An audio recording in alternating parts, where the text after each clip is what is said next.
I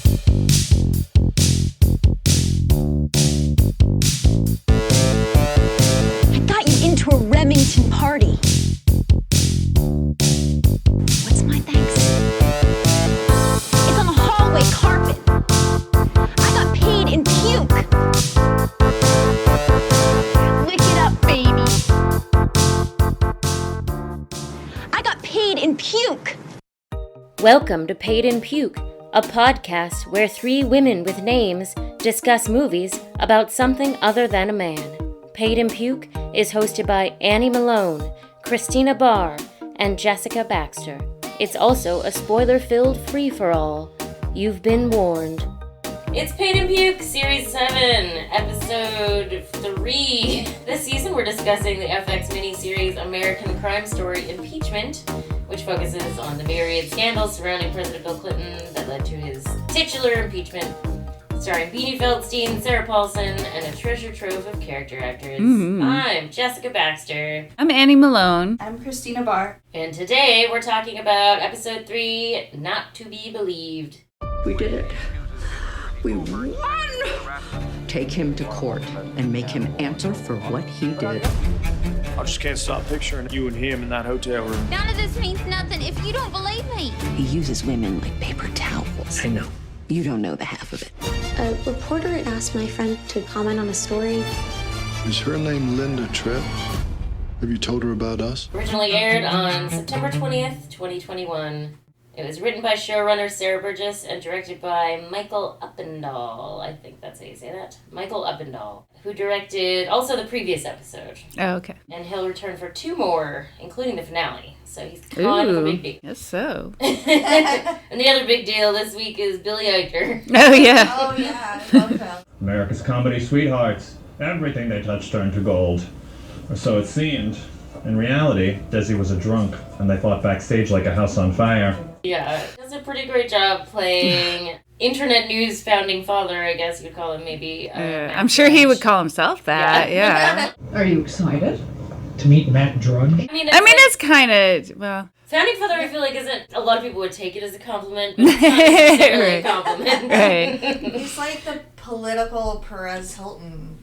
Yeah. Yeah, he absolutely is. Definitely an internet pioneer of some kind. Yeah, he was right in there. It's so funny that a newsletter is like the beginning of internet news, and now it's like kind of all we have is internet news. Right. We have internet news, and then we have the propaganda machine. There's like nowhere reliable to get news anymore. I don't even know. Other than a couple of podcasts that I trust, I have no real trusted news source anymore. When I was in college, I remember like the instructors telling us you can't cite an internet site as a resource because that was not considered a true reference. It had to be like a library book or some other kind of book, and now it's all we have basically. Right. It is, yeah, it's crazy. My daughter's done some research papers for middle school, and obviously she's doing all her research on the internet. She's not going to the library. I don't even know how. I mean, she knows how to go to the library and get a book out, but I remember researching papers in college at the library and having to find all the resources in the microfiche machine. Right. Oh my god, yeah, spending the whole day at the library. Yeah. Trying to get books and do a report. Research was like physical labor back then. Right. Like walking up and down the stairs of the library, climbing ladders to the top shelf. Well, that's funny because then in this episode it nailed how there was like this specific time period, what phones were like, having call waiting, and when Drudge is getting online and it's like your phone had to dial and it made that like, you know, like... And he's like making tea while the internet is booting up, basically. Right. It was so slow. He like boils the whole... Right. Like that's a good comparison. Like it's about the amount of time to like make a cup of tea was like to get on the World Wide Web. Yes. The World Wide Web. That's what the WWW stands for, kids. Welcome. You've got mail. Watching how slow the page loads. Right. Like the scene where they show the screen. How she could read the article faster than it was loading. Basically, right. She's like, I got the headline. waited for the next sentence. And then if something happened, I guess probably at the Pentagon they had pretty good internet. Not the kind where if someone picked up the other line, it would turn the internet off. Right, like that was fancy that she's at the Pentagon, she's on the phone and also online, you know? I couldn't do that at home. Right. Oh my god, I remember getting so annoyed when I'd be like downloading a picture forever that I was going to print on my dot matrix printer. Like it got almost done and then my mom would pick up the phone and it would just like disconnect. You get like the goodbye from AOL. Oh, like, no! Oh my god, AOL. Welcome. And then even like the idea of, remember the You've Got Mail thing? Oh, like, yes, that's something that kids today will never understand. That you could log on and then not have any mail. Right. Like sometimes you would log on and you wouldn't hear You Got Mail because you didn't get any. Because so few people communicated that way. Right. Yeah. I actually never had an AOL account. You didn't? No. I was like an early internet person. I had an internet boyfriend in 1996, but I never had AOL. And I had like an Earthlink address and I had Blarg, which was like a local thing. I think those were my first email addresses. Like I just had some local internet provider. I didn't even have an email address until college. .edu. I took my roommate to the computer lab trying to figure out how do we check our email. We had AOL at home growing up, but it was like a family account and like I didn't really do much with it. It's such a part of my life now. I have an email for all my junk. I have an email for stuff I read and it is important. You know what I mean? Like everything. I feel like it's a hobby of mine to like unsubscribe from things. I don't know how I get on these lists. People sell your name to other people and spam gets out. Yeah. I get so much, yeah. I know, I started just hitting the spam button. They'll make the unsubscribe so small. Right. You're just like, oh, I can't see it. But if you just hit the spam button, sometimes they'll say, well, we can just unsubscribe for you, and then that's easier. And then worst case scenario, they didn't unsubscribe, but it'll just go to the spam box from now. Right. So much email. I would love to log onto my email and not have mail. Yeah. That would be You wonderful. don't have mail. Yeah. What else to talk about this episode? It starts out in LA, where Matt Drudge apparently, I did not know this, that he used to work in the CBS studio gift shop. And he used that proximity to their garbage can to dumpster dive for gossip. News, actually, and real news. So we see him breaking the story that Jerry Seinfeld is about to become the highest paid television personality of all time. It's crazy to think something like that would even be gossip worthy or something like a scoop. How much stars get paid. It's easily Googleable. Yeah. Like with that Sony hack. Like, oh, right. That was like what a gift that was. Their system. Right. Yeah. Not looking through the trash. They didn't throw things in the trash anymore. Right. Yeah, print like things faxes. on paper and throw them away. Right. In the gift shop. The woman who's like, oh, look at this Lucy and Desi shirt. And he's just totally like, he drank all the time and they hated each other. And it's just like, okay. Right. So yeah. like, you know, like it's like really intense about being on the inside. They really portrayed how really annoying that guy probably is. Yeah. Sure, Matt Drudge is like the most annoying person. Is there an issue? Yeah. I need to get a poster for my journalism club at school. I just want to know who this guy is and he's trying to tell me it's Walter Cronkite. Go restock the Dr. Quinn hats. Something you can't mess up. I mean, it's not, right? No.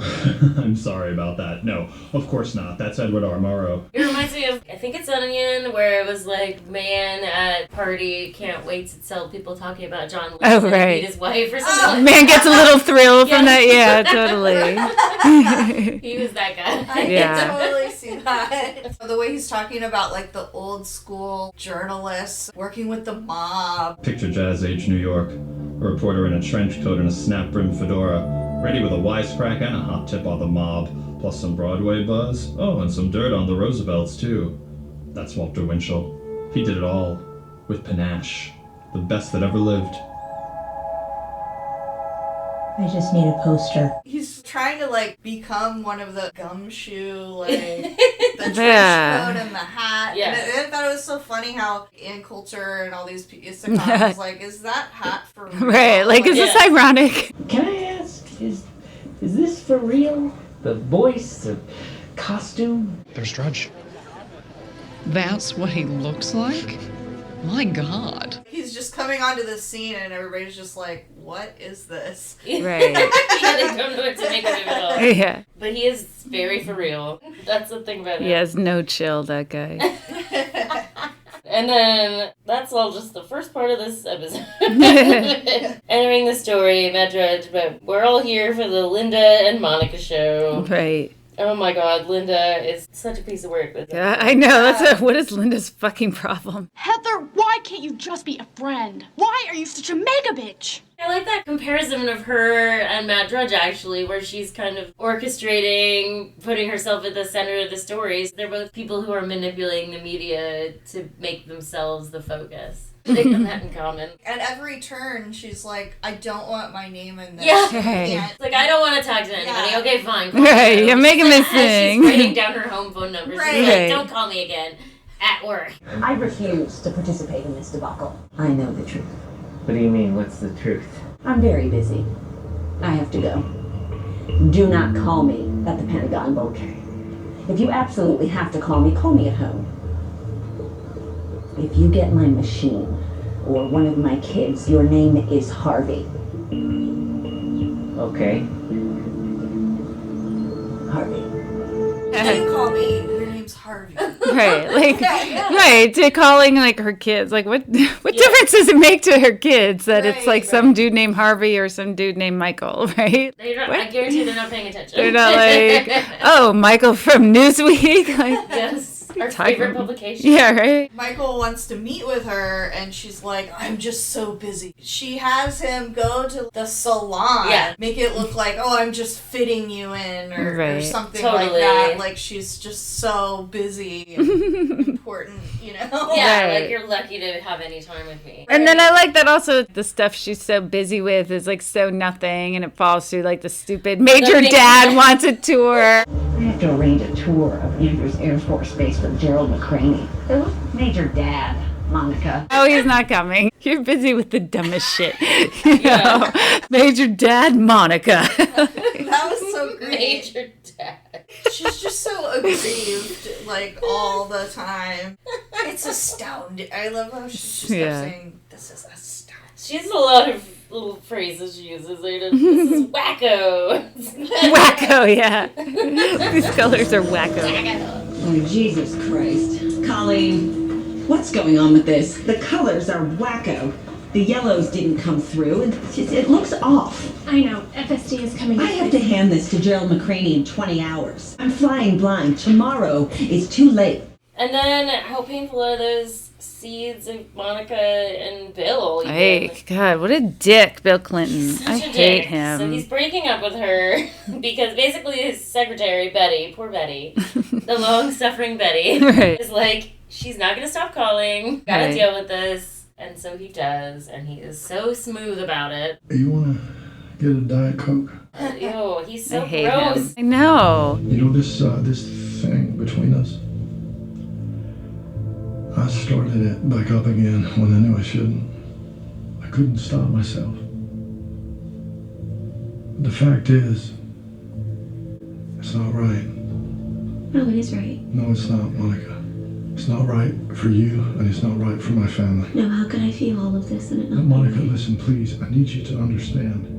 I've been down this road. I hate him when he's like, I still want you in my life. Like, why? Like, what? What? Yeah. I was so happy when Betty called me in today. I thought you just wanted to see me. I still want you in my life. If you and I are just friends, then... Monica, listen to me. You are a special, vibrant girl. And you don't see it yet, but you're just becoming the person who you're going to be. And that woman is going to do stunning, marvelous things. I just want to be here with you. That's exactly it. If you and I are just friends, then you can come see me, and it won't matter what anyone says. I didn't really understand what he was talking about. I was just like, God, I hate him so bad. How he had an affair when he was 40, and he said something like, if I have to work in a gas station to be an honest man. What is he even talking about? The only option was to walk away, divorce, quit politics. I thought, if I have to work in a gas station to be an honest man, then so be it. But I couldn't leave. It was Chelsea. I feel feel like he was saying something like, do I have to leave politics because I'm such a skirt chaser or something? Like, I didn't really get... Yeah, I think that's what he's saying. Like, I couldn't help it. I mean, because he's this powerful. About, like, blame shifting. Yeah. Is he saying women wouldn't be throwing themselves at him if he was just some dude in a gas station? Is that okay? I think that's what he's saying. Oh my God.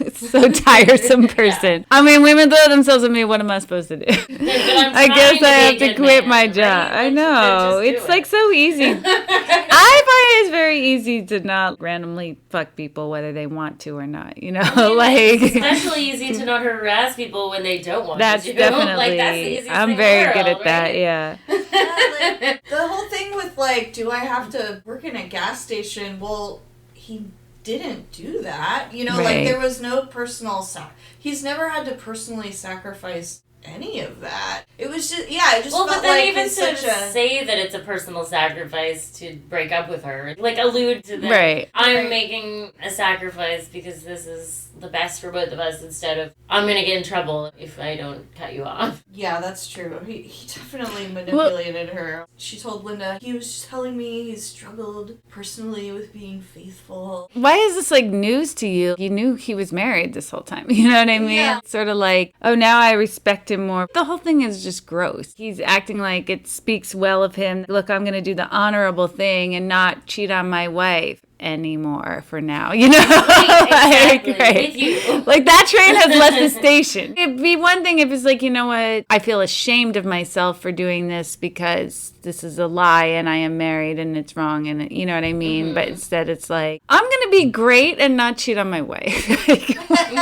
Now that we've had our thing. Now that it's become inconvenient for me. Right. This was always a fling to me and now I'm bored with it and over it and so I'm gonna act like it's me being a great guy. Yeah, acting also like he feels what she feels. He's definitely trying to put himself on that same level of we're both sensitive people, he says, or something like that. You're just like me. You know, we feel things deeply, we can't keep them inside. I wish it was different. I wish I had more time for you. Like, fuck you. No, you don't. You obviously are. Right. Very self-interested. Yeah. Right. And it's like, it's not painful for him to be in this breakup. You're not feeling the same thing at all. Like, what are you talking about? What is that book that she gave him? That was so strange. Diseases and Representation. When I said B-treat, it was kind of a joke. I know that you've read everything, so. Wow. That's great. What? Monica, you're weird, man. I don't know if this is true, but it's like she went home, grabbed any book she could find because she wanted to have a present for him when she showed up. Maybe. She'd been saying to Betty, like, I have a present, but it's just like a ruse. Maybe that is what happened. I don't know. I thought you could use a beach read. I'm sure he's about to go to the beach right now. At Martha's Vineyard. Ugh. She's so devastated and inconsolable and then calling Linda. So she's being manipulated with Clinton and then Linda convinces her, you need to write an angry email to the president. She's like, this isn't mean enough. This is too polite. You should start with something that makes it clear how you feel. Disposable. Insignificant. Used. Good. I feel disposable, used, and insignificant. I understand your hands are tied, but I need to discuss my employment situation with you. You know what, this has to be tougher. Otherwise, he's just going to bring you in, smile, and tell you what you want to hear. I was a good girl when I was sent to the Pentagon. I waited patiently because I believed I would return to the White House. If that does not happen, I'm going to have to explain to my parents why. I can't give him that. It'll make him upset. How many times has he upset you? Yeah. She basically writes the email herself. Yeah. Yeah. Like, she uses exactly one word that Monica says. Right. Like, I feel used. Or no, what was the word she used? I forget now. Disposable? Disposable. She's like, you feel, and then she uses all three, the words that she said, and then just starts typing. She just starts typing whole sentences. There's a lot in this episode that I feel like people are doing the right thing for like the wrong reasons, you know, because I feel like Linda's right. Monica's like, I actually respect him more. It's like, ugh, God, Monica, come on. This is bullshit what he did to you. And he at the very least owes you your fucking job back. You should not be nice to him about it. Yeah. I mean, I feel like she's right, although obviously she's just doing it for her own motives. Yeah. Because I also feel that way with everybody. Well, not everybody, but a lot of the people over in the Paula Jones stuff. Paula Jones absolutely had every right to pursue her lawsuit against him and demand an apology if that was what was so important to her, you know, and all those people hovering around her saying, don't accept his settlement, it's not going to do anything to him. And that's just because they want to keep this story going, keep the momentum, keep it in the news, use it to take him down. Because it isn't going to do anything to him. They're right about that, but they're absolutely using her right for their own means. Ugh, it's gross. And then her own husband, it's like how he's decided it makes him look. Since they didn't ask Paula, I will. What do you think? I think it's even more than I ever thought He we'd needs ever to get. apologize. This is not an apology. Steve, we could have a normal life, but even better than a normal life because we'll have $700,000. They get a big chunk of that, Paula Pooh. Oh, I know, Susie, but you got to understand, we are not from Pasadena, and even 100,000 would be more than anyone in my family has seen all our lives. It doesn't matter how much money this is to your people. It's not from them. It's not even from him. The only thing that would hurt him even a tiny bit is if he had to apologize. I did those things to that woman and she did not want them. Does that thing say that? No, but this could change our lives. This is an insult, Paula. And if you don't take it that way, I have to wonder why the fuck not. Like, I like that scene earlier that they use of running lines. I love Paula's bad acting in that. Oh my god, that's So one of my funny. favorite things. I love that, yeah. Sit down. You were picked out of a lineup. You're not going anywhere. I didn't do anything. I know you sent someone to kill my wife last night. That sounds like you got a problem. No, you're the one with a problem. Two of them. One is murder with special circumstances. The other is me. Alright, you're not giving me anything to react to. Well, I'm not good like you are. Well, can you fucking try? It's terrific so actor good. doing bad acting. It's I'm so not good. Like you.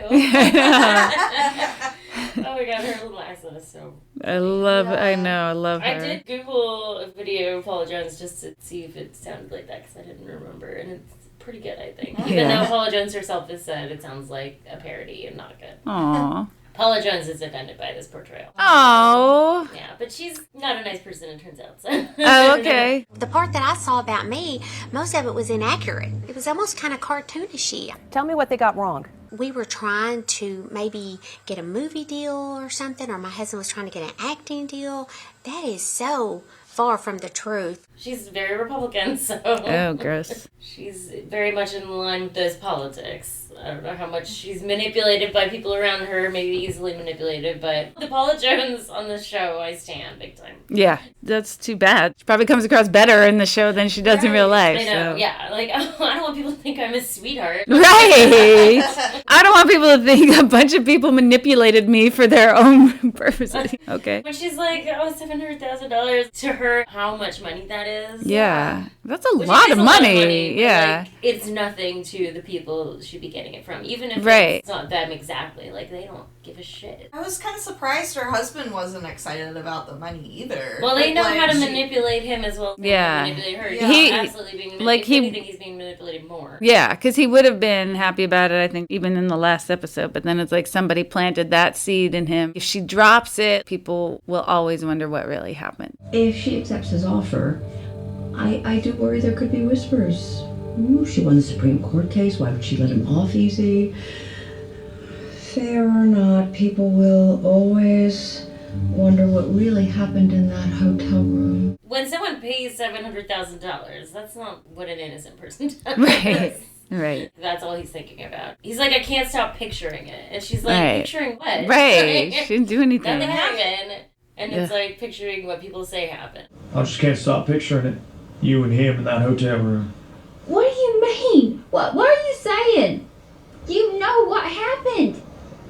None of nothing if you don't believe me. He sucks. And she clearly wants to, like, make him happy. It's just sad to see them say no to that offer in the end. And the fancy lawyers are like, you're not going to win this, you know? Yeah. And I mean, they know what they're doing, but they just don't want to... I mean, they're absolutely right, but I don't know if they are privy to why everyone's convincing them not to take it. I have a question. Is Laura Ingraham gay? All right, well, I've got to keep him circulating. Matt, there's my gal pal, works at Rutherford, Cynthia. She and I golf together in Palm Springs. Is the show outing her a little bit, or like, is she gay? Is that like a known thing? Because the show sure seems to be implying that. I mean, Ann Coulter saying it is one thing, but then it's like, oh, this is my gal pal that I travel with, or whatever. I mean, gal pal is absolutely code. Well, that's what I'm saying. So, I mean, I'm saying if you only were watching the show, then you would think, okay, that character's like a semi-closet lesbian.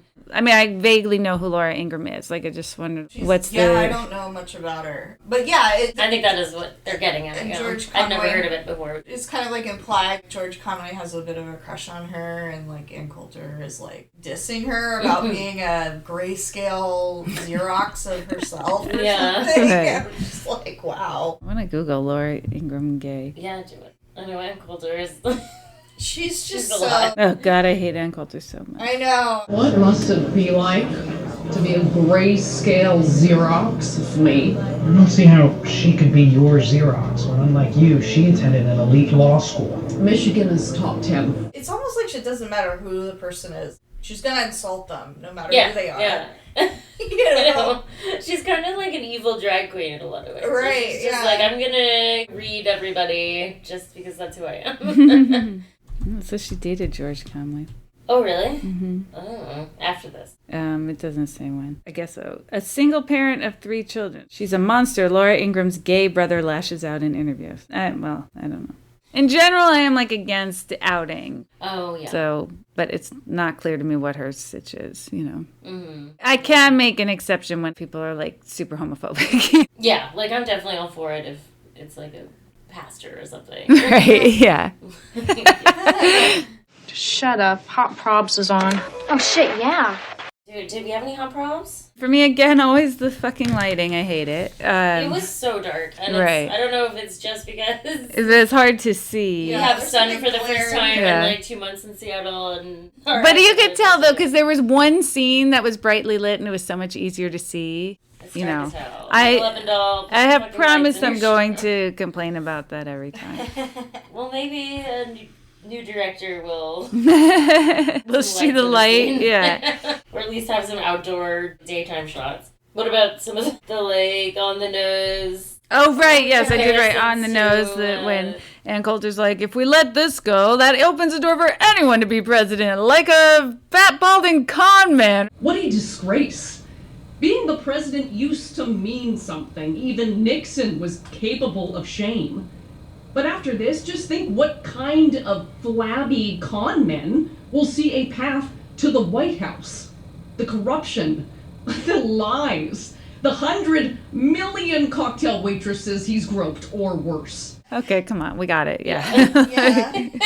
But she probably voted for that. I know. I'm sure she did, yeah. I mean, yeah, it's a hot prop for me, the times in this show when I feel like I'm siding with the right-wingers. It's just very frustrating. I mean, this isn't on the show, but how partisan this kind of thing is. Like, the people who believe Paula, it's like, well, who'd she accuse? A Democrat? Okay, so the conservatives believe her. When you accuse, like, a conservative like Brett Kavanaugh or something, then it's the people on the left who believe you. Yeah, harassment should not be partisan. It's so partisan, though, you know? Yeah. I really hated Bill's reaction to the email, though. I have 3 things to say to you. First, it is illegal to threaten the President of the United States. I wasn't threatening. I told you things I haven't bared to anyone.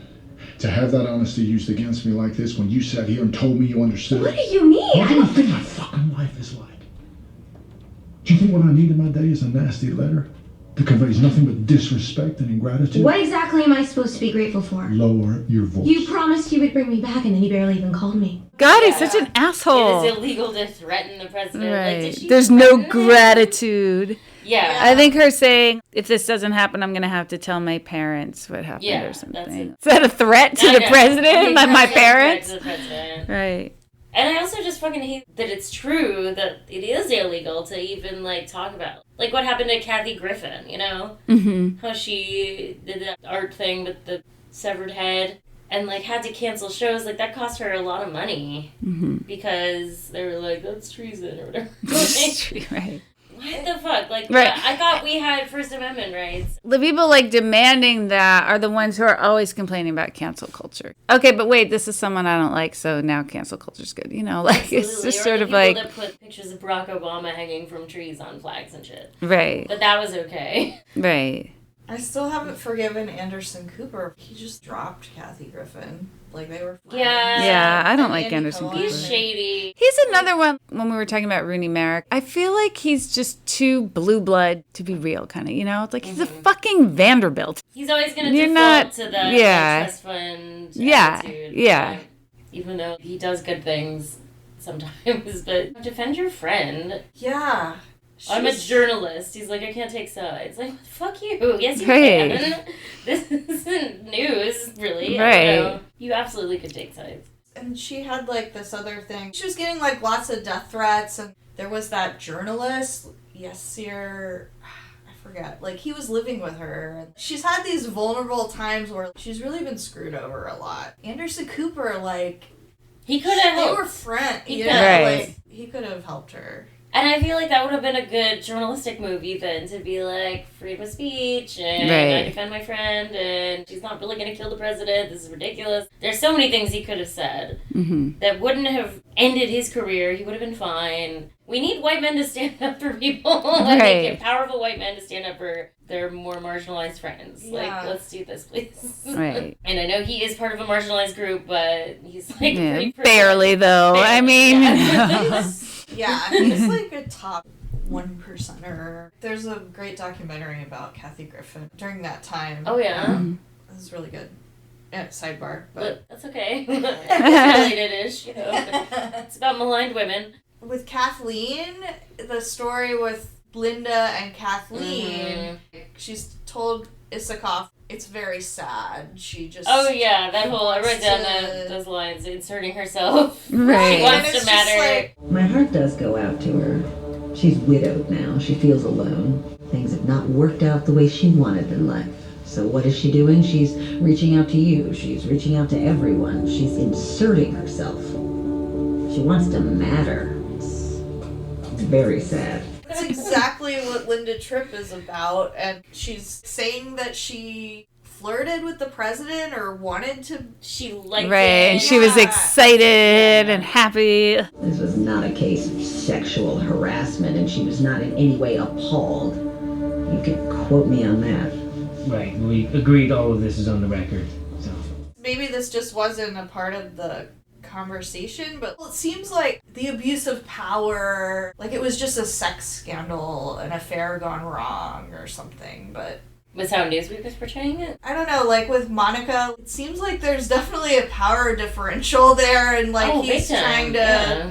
keep her silent. I mean, it hit home to me when Linda's like just a few years older than Chelsea. Like, that's fucked up, you know?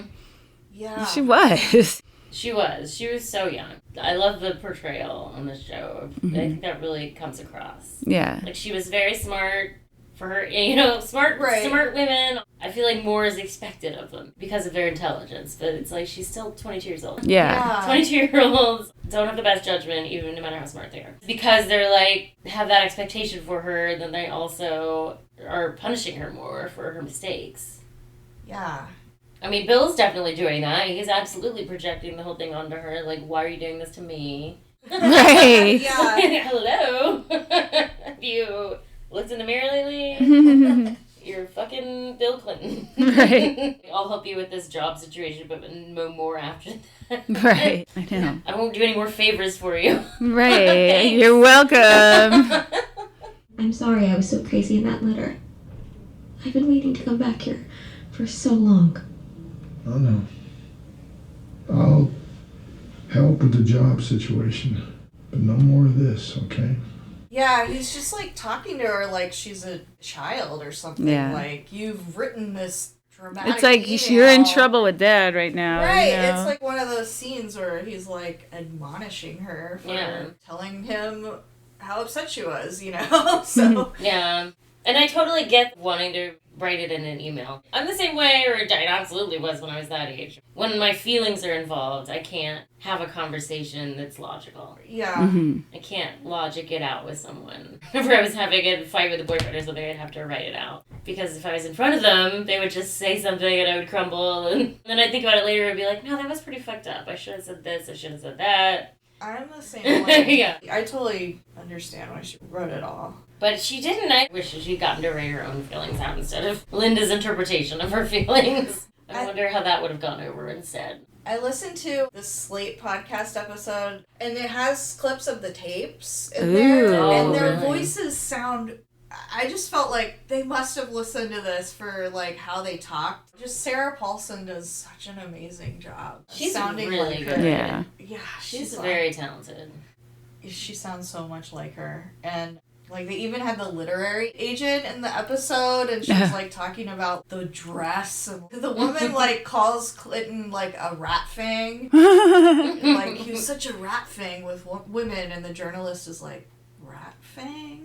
What's that? She's like, a vermin. It was just so funny. She was like, Linda told me about the dress, and I was, like, really excited about it. And I thought it was gonna be, like, a fancy dress, but it was from the Gap. I don't know, it was just so funny. She, like, mentioned more than once that it was a Gap dress or something. Like, she just wants it to be, like, this salacious story or something, when it's like... The Gap is still kind of expensive, I mean. Right, I know. Yeah, because they talked about, like, the jumbo poster in Linda Tripp's office, because she's like, oh, I love your poster. Right, yeah. And that was mentioned in it, too. And there were just, like, other minor details in that episode that I was like, oh my god, that's totally in the show. Yeah. Seems like they did a ton of research. I actually have marveled every episode about how hard it must have been to script this out. Yeah. You know, and have, like, a logical story told with so many dangling threads everywhere and so many participants. There must have been, like, one of those serial killer boards with, like, all the lines and right. the post-its and, like, yeah. Just little things like the scene in the Pentagon after Monica went to talk to Bill about the letter, about the email. Just that little thing of that interaction. I'm like, they had to stick this in here. This is the perfect place for this. And I mean, I'm sure Monica's recall of dialogue was very helpful. Right. She does have perfect recollection of dialogue. It's kind of amazing. Yeah. Yeah. I kept thinking about, like, how impressive it was that she had all of these secret... Just thinking about, like, the president's day and, like, how Betty would sneak her into the Oval Office, and she got faxed his schedules. I don't know, he had this whole operation going for being able to meet with her and stuff. It's not like a throwaway fling. There's a lot of planning and...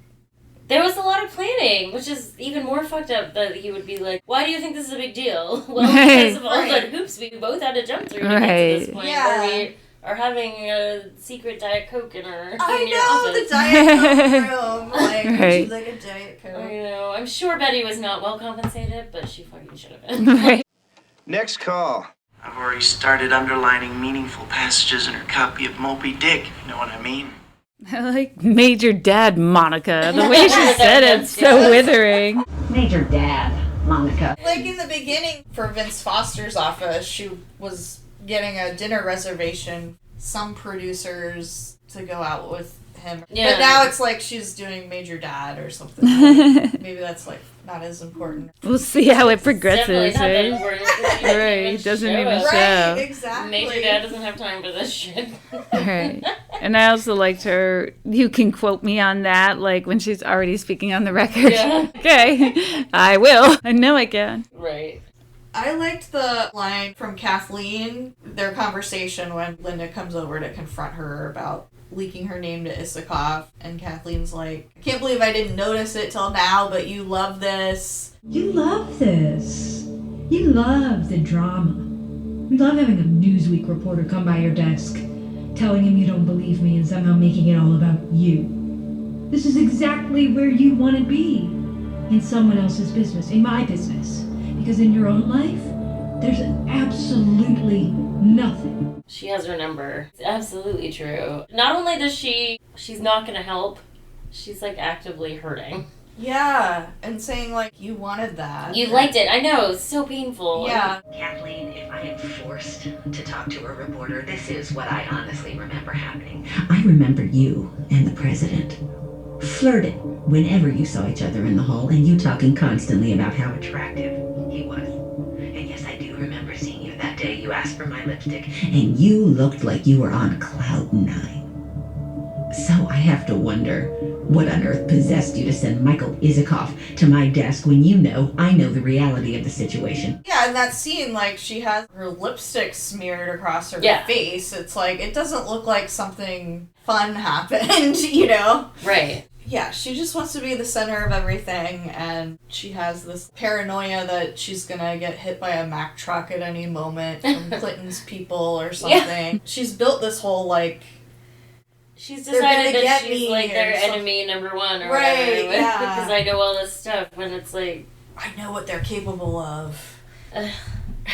Yeah, but at the same time, like, they are terrible people. I wrote down witch hunt. It's the worst decision in the history of the court.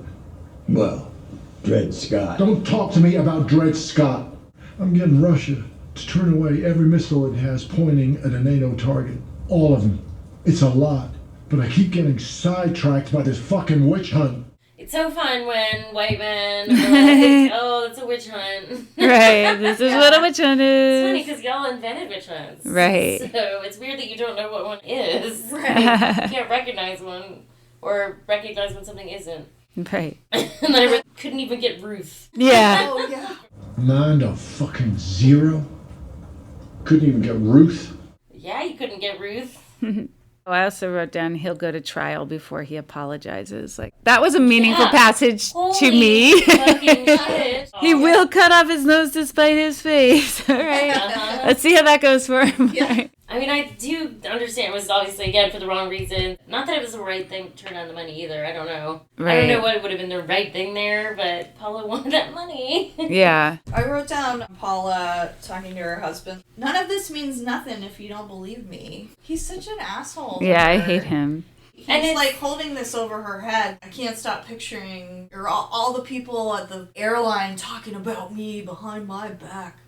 Yeah. About how you blew Bill Clinton. Gross. God. And it's like... So wild. Yeah. Like, even if it was true, which it wasn't, like, so, whatever. Yeah. You know? I just hate something like that. Yeah, he's just shaming her. It's crazy that he doesn't believe her, you know? Right. I need this man to tell me what's true. I need the person who harassed you to tell me if it's true or not. For him, if he doesn't apologize, then it's like, I don't believe you. It feels like Steve is saying, I don't believe you unless he apologizes. Right, like, unless he says something didn't happen. Right. And it didn't happen, you know. Right. And I feel like in the first episode or so, like, for Paula, that was important. I just want an apology. Like, she can't get her head around that much money not being meaningful to someone, you know, like, because you could certainly interpret if someone's wronged you in some way and then gave you $700,000, that would feel like an admission of guilt. And is it meaningful if he doesn't say the words, I am sorry? And I think that's the intention on his part, but also if you're like broke or poor or whatever, you can't get your head around that much money being nothing to someone, not being meaningful to somebody else, you know, that it's like, what are you talking about? Like, why am I supposed to demand more when this is so big that it can be so meaningful to one person and mean nothing at all to somebody else? Yeah, and her lawyer is like, oh, is this coming from him or is it coming from his insurance? Should be a good offer then. Well, you see, this is what no one ever tells you.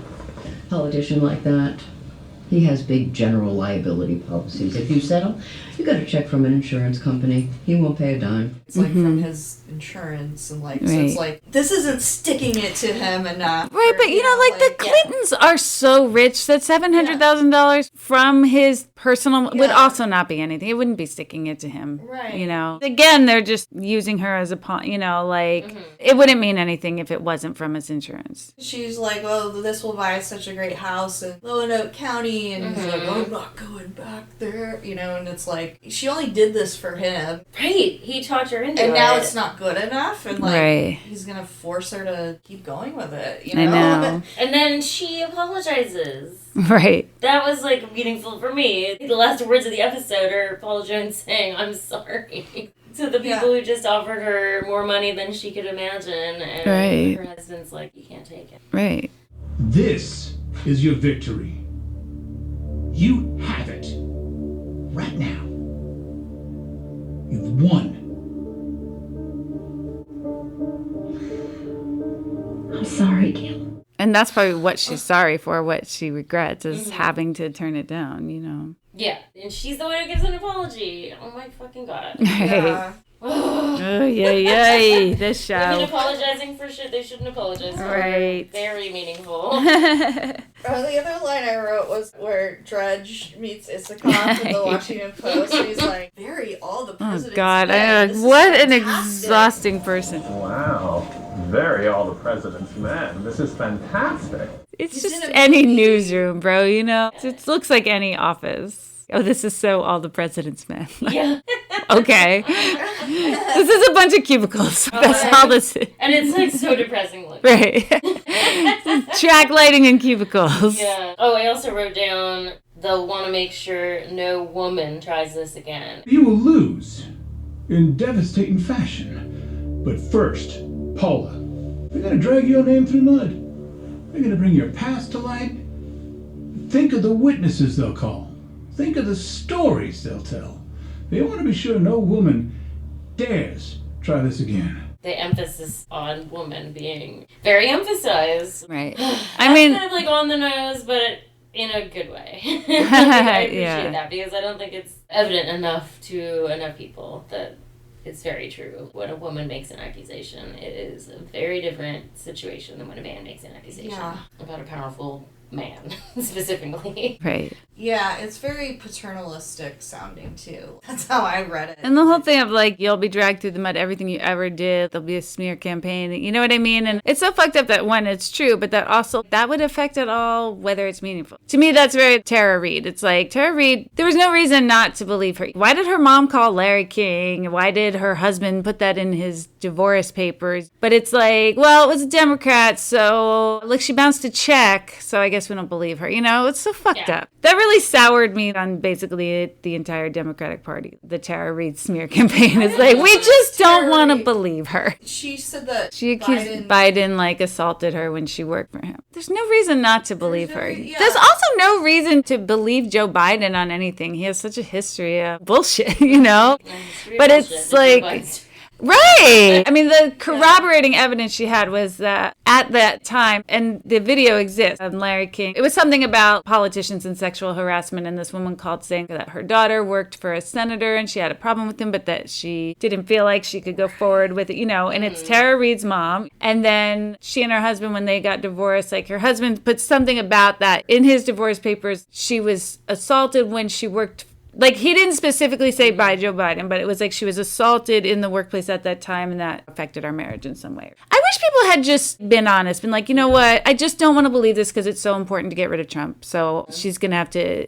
But instead of the smear campaign and like, oh, she has bounced some checks over the years, or in my opinion, there's no reason not to believe her. And it's like, well, we don't find her credible. She's a real shady character. Oh, the timing is so suspicious. Why now? Like, why now? You know? Why now? I mean, to me, it was so similar to all the stuff that conservatives said about Christine Blasey Ford. And we were like, oh, that's disgusting. What do you mean, why now? It should be obvious why now. Yeah. She didn't have that much of a checkered past, but she also didn't have any real corroboration to her story, really, you know, not as much as Tara Reid did. And then there was another woman who worked for him too, like in the 90s, right, who said he assaulted her. A lot of women said that he groped them or made them uncomfortable in some way. There were like 7 or 8 women that publicly accused him of uncomfortable in the workplace, basically, you know. And I mean, also, like, there's also a million videos of him like smelling people's hair and touching people, you know. I mean, he's a fucking creeper. Yeah. Supercut of him. It's, yes. Suchi Joe, yeah. Yes. He's a little creeper, yeah. Yeah, it is very creepy. Mm-hmm. We should just get rid of the whole thing. Right.